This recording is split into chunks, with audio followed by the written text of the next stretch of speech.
Now, from the University of Okoboji, it's Okoboji Broadcast with Jeff Thee. Welcome to Okoboji Broadcast, everybody. I'm Jeff Thee, and it is History Wednesday, but we're doing it from the man cave here today. I've got, of course, with me, as always, Mary Dreyer. Well, except for last week.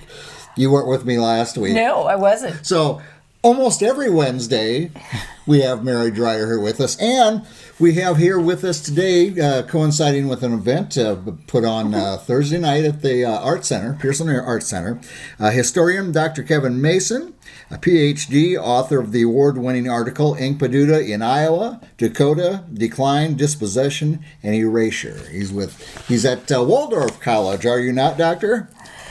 Yeah, just down Highway 9, not too far from the lakes.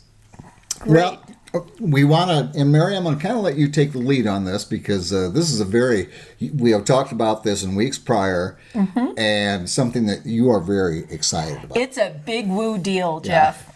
I respect Dr. Mason so much for all he's written and all he has done for history in the state of Iowa, for his notes in the Iowa Facebook page that I read religiously, and I've learned so much about the state parks, and this is just going to be a wonderful event. And I do want to highlight, so I don't forget later, is that if you can't make the evening presentation at the Pearson Lakes Arts Center, Dr. Mason will also be doing this presentation in Lake Park at the Community Center at 1 o'clock on Thursday afternoon. Okay, very good. So you have two options to come and meet him and to hear what he's got to say. Well, Doctor, that's the point where we're at right now is what do you have to say? What can we look forward to without giving away too much, because this is so interesting, the research that you have done and the article you wrote. Maybe some highlights and maybe what we can expect. And the big question, are we going to learn something we didn't know about Inkpaduta and his history and his family that we may have not known before? So I would hope so. This is a topic that I find kind of endlessly fascinating, because I know many people out in the lakes do as well. I know from previous presentations I've done in the area, or just conversations I've had with a lot of people while I've worked on this over the past probably 6 or 7 years now, starting back when I was still working on my PhD at Iowa State.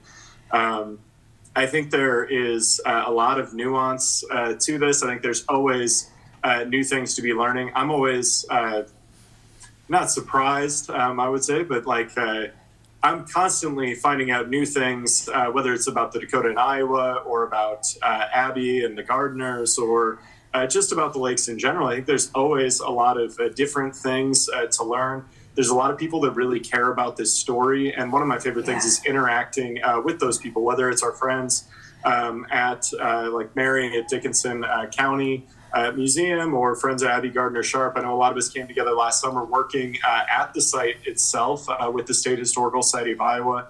And that was a good opportunity to hear what a lot of other people think about it.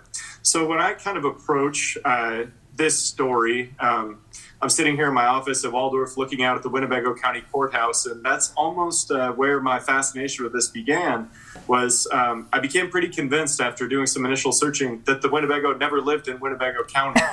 And so as I was thinking about that, I went so who did live here? And that's one of the things that led me kind of to explore the Dakota in Iowa. And so when I talk about it in terms of decline, the first thing that we'll talk about on Thursday is we'll get into a little bit of how did the Dakota live in Iowa. That's a story that we know Native peoples lived here. There's an abundance of archaeological evidence. We know from the early settler records, and we know from the Dakota themselves that they lived in this place for hundreds of years. So that's kind of our starting point.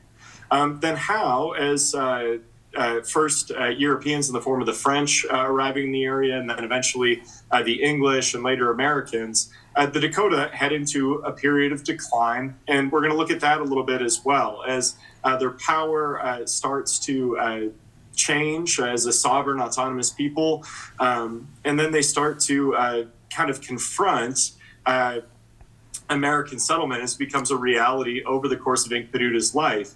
and how that leads us to the events of March 1857 in Spirit Lake. And so I'm a rural and environmental historian, and I'd like to look at how did the Dakota live? How does the world change around Inkpaduta as a leader? And then how does that precipitate the violence that breaks out at Spirit Lake in 1857? And I think we have a lot of different pieces of that story that we'll explore. I'm excited if you're somebody that's come out. I did a talk, would have been a couple of years ago now, at Lakeside Lab that was really well attended. And this will build on some of the research there and actually come back with some of the questions I got from some of the people in the lakes have changed how I think about this in a little bit of ways. And that's one of the things that I think is really important with this conversation, whether it's when I'm talking to people that are descendants of Inkpaduta, people that are Dakota, or people that have other ties to story. I've met so many people with ties to whether it's the Gardner-Sharp family, whether it's the settlers at Smithland, whether it's other people with deep historical ties in the lakes or in Algona, or even here in the Mason City area. I think there's always new stuff to be uncovered about this. And I really value those opportunities. So if you're somebody that has a really close kind of ties to this story, or you just are somebody that finds it really interesting like I do, I hope you'll come out Thursday night. We can have a good presentation and conversation as we gather at the Pearson Lakes Art Center. Doctor, you alluded to it before, but where did your initial interest in Inkpaduta, what piqued your interest in this? Well, so when I got to Iowa State, I was working on my doctorate, and I knew I wanted to do something related to Iowa history in particular. I've always been really interested in Indigenous history, and I, as somebody pursuing environmental history, I needed to find something that kind of these different methodologies, whether it's taking a lot more data, whether that's weather records, whether that's what we call dendrochronology, or I think regular people call tree ring data, looking at things that typically go into environmental history. And I was looking for an Iowa story that the better you understand the environment and how people use it, the more clear it becomes. And so I started to look at a few different options. And Spirit Lake really stood out to me. Both, I just find it really interesting, a story that I always felt like there just wasn't the nuance there that there should be. And that's not to discount Abby's book. I think about Abby Gardner-Sharp lived through stuff that none of us will ever be able to fathom. I mean, the just incredible tragedy there. But also, I think we can be smart enough to recognize that would shape how she would talk about it. And that's not to invalidate her experience, but also I thought there's another side to this story where the Dakota and Inkpaduta, one of the things I'll challenge the audience to think about on Thursday a little bit is Okoboji still got plenty of summer people from what I recollect. And many of them are starting to show up now. And I wonder how those people would respond if they showed up in the next few weeks here at their summer house and somebody had moved in. Yeah. And I think the evidence that's been coming together, whether it's the work that our state archaeologists doing at the Abby Gardner-Sharp site or his previous dig at Minnewacan, or what a lot of the other historical records or what the Dakota themselves tell us, I think Inkpaduta lived at the Iowa Great Lakes during parts of the year as a part of how the Dakota moved through the environment. And how they survived in what's a very difficult place to live. You think about, we have terrible storms in the summer, we've got the heat and humidity, and then we have very brutal winters. And the Dakota had built a lifeway over hundreds, if not thousands of years to survive in a difficult climate. And I think a part of that was Spirit Lake. Spirit Lake's incredibly important to the Dakota people. As the first place, they credit Spirit Lake as being where they first grew corn and the origination site of corn in their culture. And I think about some of these different things coming together, and then we can have that kind of conversation. We can understand how the Dakota lived in the environment, how that's changed over time, and then also think and just be like humans that understand other people. If you showed up at your summer house, I know there's plenty of people judging from all the various flags I'm driving out on 9 out there that probably gonna maybe have a violent reaction if somebody's living in their summer home Yes. when they get there. And that's one of the ways I don't know.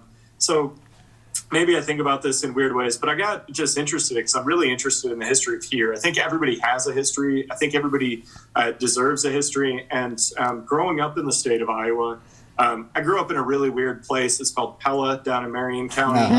If you've heard of it, you know that it's a great place to visit and probably a weird place to live. But they really, really value the past there. And I think I've always been really interested in these Iowa stories and understanding how kind of the past influences who we are. And the better that we understand that, the better we can understand who we might hope to be in the future. And so I think that drew me to Spirit Lake, aside from it just, I think, was a story that could benefit from a deeper investigation with some of the modern tools we have and some of that other stuff. Yeah, and I'm looking forward to the scope of what you're presenting, Doctor. Being from Algona, we often think of Inkpaduta and associate it with Abbey Gardner and Dickinson County, but being from Algona, I know that there was a larger footprint, and just the fact of cause and effect. Sometimes we only look at effect, and perhaps from Abbey Gardner's perspective, to open that up and, well, what led to the dominoes starting to topple? So this will be very interesting tomorrow night, and we just look forward to hearing. And Mary, so doors open at the Pearson Lakes Arts Center at... By 6:30, Okay. probably earlier. We'll be there at 5. Before Dr. Mason gets started, Yes, certainly. yes. And we'll be downstairs in the Laridson. No. We are in the main theater. You're in the big house. We're in the big house. Yeah, that's right. So we really need you to come out. So it's not Mary and I sitting 300 empty seats. Yeah. It'd be very comfortable, I could say that much. So Yeah. Go And I'd like to highlight that the Friends of the Abbey Gardner Cabin Group are sponsoring this event, Yes. very generously so, and will be a big part of the evening's activities. Very good. And we so appreciate their support. All right. Well, Dr. Mason, thank you for being here with us today. We look forward to you being both at the Arts Center or over in Lake Park. Welcome back to Dickinson County.